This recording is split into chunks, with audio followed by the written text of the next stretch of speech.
எல்லோருக்கும் வணக்கங்க. இன்றைக்கி நம்ம ஹெல்த்து இன்னொரு ரசம் எப்படி வைக்கலாம்னு பார்க்கலாங்க. பாத்திரம் காஞ்சதும் ஒரு ஸ்பூன் எண்ணெய் விட்டுக்கலாம். 1 டீஸ்பூன் கடுகு சேர்த்துக்கலாம். கடுகு பிரிஞ்சு வந்ததும் அது கூட கொஞ்சம் கருவேப்பிலையும் கொத்தமல்லி தனியும் சேர்த்துக்கலாங்க. இந்த ஸ்டேஜில் கருவேப்பிலையும் கொத்தமல்லி தனியும் சேர்த்தோம்னா அரோமா வேறு லெவலில் வருங்க. அதை லேசாக கலந்து வச்சுக்கலாம். பெருங்காயத்தூள் கொஞ்சமாக போட்டுக்கலாங்க. இது கூட ஒரு தக்காளி கட் பண்ணி வச்சுருக்கேன் பெருசு. அதை இது கூட சேர்த்துக்கலாங்க. சேர்த்து லேசாக வதக்கி விட்டுக்கலாம். தக்காளி குயிக்காக வதங்கி கிடைக்கிறதுக்காக கொஞ்சம் மஞ்சள் தூள் சேர்த்துக்கலாங்க. இப்போ இதுக்கு தேவையான அளவில் கால் உப்பு மட்டும் சேர்த்துக்கலாங்க. ஜஸ்ட் இந்த தக்காளி வதங்கி வர்றதுக்காக மட்டும்.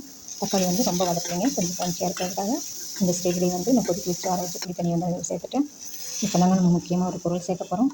அது என்னென்னு பார்த்தீங்கன்னா, அரிசி கழுவுன தண்ணி தாங்க. அது நம்ம சாப்பாட்டுக்கு அரிசி ஊற வைப்போம் இல்லைங்களா, அப்போ 2 வாட்டி கழிஞ்சு கீழே ஊற்றிட்டு 3வது வாட்டி கொஞ்சம் தண்ணி ஊற்றி அரிசி அலசி எடுத்த தண்ணி தாங்க இது. இதில் ரொம்ப சத்து இருக்குன்னு சொல்லுவாங்க. இந்த சத்து சொல்லி மாளாதுங்க.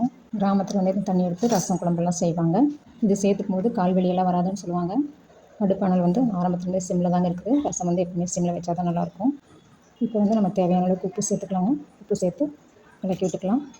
நம்ம இறக்குற ஸ்டேஜ் ஆச்சு. ரசப்பொடி சேர்க்கறனா இந்த ஸ்டேஜில் சேர்த்துக்கலாங்க. இந்த ஸ்டேஜில் பருப்பு தண்ணி இருந்தால் கொஞ்சம் சேர்த்துக்கலாங்க. சில டைம் புளிக்குழம்பு வைக்கும்போது பருப்பு தண்ணி நமக்கு கிடைக்காது. இன்றைக்கி கொஞ்சம் பருப்பு தண்ணி இருக்குது, அதை இதில் சேர்த்துட்றேன். நான் கொஞ்சம் சீரகம், மிளகு, பூண்டு, கருவேப்பிலை, ஒரே ஒரு மிளகாயத்தை தட்டிட்டு வச்சுருக்கேங்க பிடிகளில். இப்போ பாருங்கள், ஓரத்தில் லைட்டாக கொதிக்க ஆரம்பிச்சிச்சு. இந்த ஸ்டேஜில் நம்ம இந்த சீரக மிளகு சேர்த்துடலாங்க. சேர்த்து லேசாக கலந்து விட்டுக்கலாம். சில பேர் ரசம் நல்லா கொதிச்சு வந்தோம்னா இறக்குவாங்க. சில பேர் நுர கட்டினதுமே இறக்கிடுவாங்க. சில பேர் அப்படி பொங்கி வரும்போது இறக்குவாங்க. ஒருத்தர் ஒரு மாதிரி இறக்குவாங்க. உங்கள் ஸ்டைலில் எப்படியோ அந்த மாதிரி செஞ்சுக்கோங்க. நம்ம இறக்கறதுக்கு நேரம் ஆயிடுச்சு. இந்த டைமில் கொஞ்சமாக கருவேப்பிலை, கொத்தமல்லி இதில் சேர்த்துக்கலாங்க. டெய்லியுமே அரிசி கழுவின தண்ணியை 3வது தண்ணியை எடுத்து வச்சு நம்ம ரசத்தோட சேர்த்து வரலாங்க. கை கால் வலிக்காது. கருவேப்பிலை, கொத்தமல்லி சேர்த்துமே நம்ம உடனே ரசத்தை மூடி வச்சிடலாங்க. அப்போ தான் வாசம் ரொம்ப நேரத்துக்கு இருக்கும்.